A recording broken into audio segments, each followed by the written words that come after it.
Calon Presiden nomor urut 1 Anies Baswedan dilaporkan ke Bawaslu pada Senin 8 Januari 2024. Pihak yang melaporkan Anies menamakan dirinya sebagai pendekar hukum pemilu bersih atau PHPB. Dalam laporannya, Anies diduga memfitnah Capres nomor urut 2 Prabowo Subianto terkait kepemilikan lahan pribadi. Perwakilan pelapor Subadira menegaskan bahwa pernyataan Anies tidak benar. Diketahui Anies menyinggung anggaran Kementerian Pertahanan sebesar 700 triliun rupiah saat debat Capres pada Minggu 7 Januari 2024. Ia mempertanyakan kepada Prabowo terkait anggaran tersebut yang menurutnya digunakan untuk keperluan tidak penting.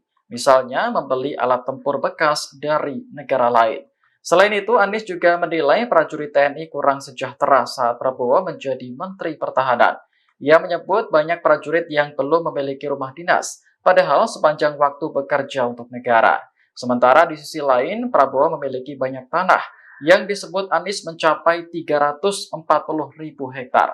Menanggapi pernyataan Anies, Subadira menjelaskan bahwa jumlah anggaran Kemenhan tidak mencapai 700 triliun rupiah. Selain itu, data terkait kepemilikan lahan Prabowo juga dianggap tidak benar.